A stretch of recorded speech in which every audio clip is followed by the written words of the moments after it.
दोस्तों नमस्कार। आप देख रहे हैं अपना YouTube channel be your money manager. दोस्तों, अगर आप शेयर बाजार में पैसे लगा करके पैसे कमाना चाहते हैं तो आईपीओ में भी पैसे लगा करके पैसे कमा सकते हैं। हालांकि आईपीओ में भी पैसे लगाना रिस्की होता है, जैसे शेयर मार्केट में पैसे लगाना रिस्की होता है। आपको नफा भी हो सकता है और नुकसान भी हो सकता है। तो किसी भी आईपीओ में पैसे लगाने से पहले उस आईपीओ के बारे में और आईपीओ लाने वाली कंपनी के बारे में विस्तार से जानकारी ले लेनी चाहिए। आईपीओ यानी इनिशियल पब्लिक ऑफरिंग, हिंदी में उसको आरंभिक सार्वजनिक निर्गम कहते हैं। आईपीओ के जरिए आईपीओ लाने वाली कंपनी पूंजी बाजार से पैसे जुटाती है और शेयर बाजार में लिस्ट होती है और निवेशक आईपीओ में पैसे लगा करके पैसे कमा सकते हैं। तो RateGain ट्रेवल टेक्नोलॉजीज का आईपीओ 7 दिसंबर को खुलने जा रहा है। तो इस एपिसोड में हम आपको RateGain ट्रेवल टेक्नोलॉजीज और उसके आईपीओ के बारे में तो बताएंगे, लेकिन उससे पहले मैं आप सबसे गुजारिश करता हूं कि अभी तक अगर आपने इस YouTube चैनल को सब्सक्राइब नहीं किया है तो जल्दी से सब्सक्राइब करें। साथ ही साथ अपने दोस्तों, रिश्तेदारों और जान पहचान वालों को भी सब्सक्राइब करने के लिए कहें, शेयर करने के लिए कहें, लाइक करने के लिए कहें और सवाल पूछने के लिए कहें, क्योंकि इस YouTube चैनल के जरिए पैसों से जुड़े हुए हर सवाल के जवाब दिए जाते हैं। तो चलिए आगे बढ़ते हैं RateGain ट्रेवल टेक्नोलॉजीज और उसके आईपीओ की तरफ। तो सबसे पहले कंपनी के बारे में कुछ जानकारी ले लेते हैं। वैश्विक दिग्गज डिस्ट्रीब्यूशन टेक्नोलॉजी कंपनियों में से एक है RateGain ट्रेवल टेक्नोलॉजीज। भारत में हॉस्पिटलिटी और ट्रेवल इंडस्ट्री में सबसे बड़ी software as a service company है RateGain ट्रेवल टेक्नोलॉजीज। कंपनी क्या करती है यह जानना बहुत ही जरूरी है। तो company hotel, airlines, online travel agent यानी ओटीएस, मेटा सर्च कंपनियों, vacation rental, package provider, car rental, rail, travel management कंपनियों, क्रूज और फेरी सहित हॉस्पिटलिटी और ट्रेवल से संबंधित सेवाएं देती हैं। चलिए अब आईपीओ के बारे में जान लेते हैं। तो आईपीओ 7 दिसंबर को खुलेगा और 9 दिसंबर को बंद होगा।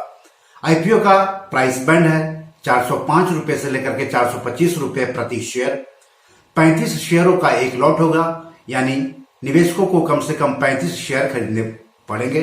तो ऊपरी कीमत के आधार पर कम से कम 35 गुने 425 यानी 14,875 रुपए कम से कम निवेश करने होंगे और रिटेल व्यक्तिगत निवेशक को अधिक से अधिक 13 लॉट यानी 455 शेयर खरीदने होंगे। ऊपरी कीमत से अधिक 455 गुने 425 यानी 1,93,375 रुपए निवेश कर सकते हैं रिटेल व्यक्तिगत निवेशक अधिक से अधिक। हम आपको बता रहे हैं RateGain ट्रेवल टेक्नोलॉजीज और उसके आईपीओ के बारे में। कंपनी आईपीओ से करीब 1,335.74 करोड़ रुपए जुटाएगी। कंपनी आईपीओ के तहत बिक्री के लिए 375 करोड़ रुपए के नए शेयर जारी करेगी, जबकि ऑफर फॉर सेल यानी ओएफएस के जरिए मौजूदा शेयर होल्डर और प्रमोटरों के करीब 960.74 करोड़ रुपए के शेयर बेचेगी।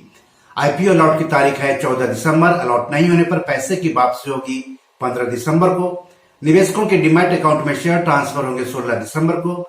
आईपीओ शेयर्स की लिस्टिंग होगी 17 दिसंबर को और शेयर्स बीएसई और एनएसई पर लिस्ट होंगे। इस इशू में 75% हिस्सेदारी योग्य संस्थागत खरीदारों यानी क्यूआईबी के लिए, 15% हिस्सेदारी एनआईआई यानी गैर संस्थानिक निवेशकों के लिए, जबकि 10% हिस्सेदारी रिटेल निवेशकों के लिए आरक्षित है। इस आईपीओ का बुक रनिंग लीड मैनेजर्स है IIFL securities, Kotak Mahindra capital company और Nomura financial advisory and securities India private limited. इस आईपीओ का रजिस्ट्रार है के फिनटेक प्राइवेट लिमिटेड। फिर से कंपनी के बारे में बात कर लेते हैं। तो कंपनी का हर दिन 12,000 से ज्यादा ग्राहकों को मदद करने का दावा। 30 जून 2021 तक कंपनी के ग्राहकों में 1400 कंपनियां शामिल थी। इसमें से 8 global Fortune 500 company, 6 continent hotel भी शामिल थी।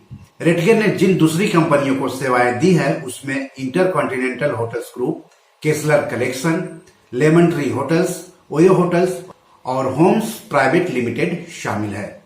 अब है कि कंपनी आईपीओ से जो पैसे जुटाएगी उसका इस्तेमाल कहां कहां करेगी। तो कंपनी आईपीओ से मिले पैसों का इस्तेमाल सिलिकॉन वैली की सहायक कंपनियों में से एक RateGain यूके द्वारा लिए गए कर्ज के भुगतान के लिए करेगी। DHISCO के अधिग्रहण और रणनीतिक निवेश, अधिग्रहण और अकार्बनिक ग्रोथ के लिए भी इस फंड का इस्तेमाल किया जाएगा। इसके अलावा फंड का इस्तेमाल टेक्नोलॉजी, इनोवेशन, आर्टिफिशियल इंटेलिजेंस और दूसरे organic growth initiative, data centre और सामान्य कॉर्पोरेट उद्देश्यों के लिए कुछ कैपिटल इक्विपमेंट की खरीद में भी किया जाएगा।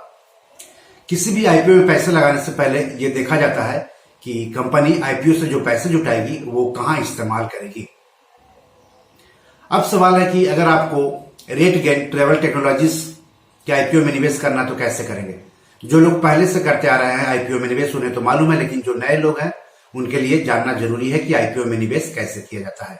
तो IPO, FPO, rights issue, share बाजार में निवेश करने के लिए निवेशकों के पास बैंक सेविंग्स अकाउंट के साथ साथ ट्रेडिंग और डीमैट अकाउंट भी होने चाहिए। सेविंग्स अकाउंट तो आप बैंक के पास खुलवाएंगे, लेकिन ट्रेडिंग और डीमैट अकाउंट आप किसी सेबी रजिस्टर्ड और stock market registered share broker के यहां खुलवाएं। कुछ शेयर ब्रोकर्स तीनों अकाउंट खोलने की सुविधा देते हैं। किसी भी आईपीओ से संबंधित फॉर्म आपके डीमैट अकाउंट में ही मिल जाएगा और उसको आपको भरना है। जो जानकारी मांगी जा रही है वो जानकारी दे दीजिए। अगर आपको आईपीओ फॉर्म भरने में कोई दिक्कत आ रही है तो अपने शेयर ब्रोकर से भी आप बात कर सकते हैं। तो बी योर मनी मैनेजर में आज इतना ही। नमस्कार।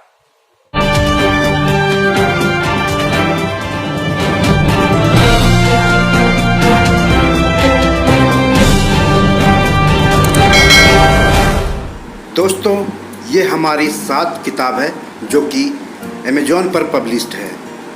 आप इसको डाउनलोड करके पढ़ सकते हैं। इसमें आपको पैसों के बारे में, निवेश के बारे में हिंदी में अच्छी जानकारी मिलेगी। साथ ही साथ कुछ कविताओं की भी किताब है जो ज़िंदगी की हकीकत बताएगी। तो इसे आप डाउनलोड कर सकते हैं। डिस्क्रिप्शन में इसके लिंक दिए हुए हैं।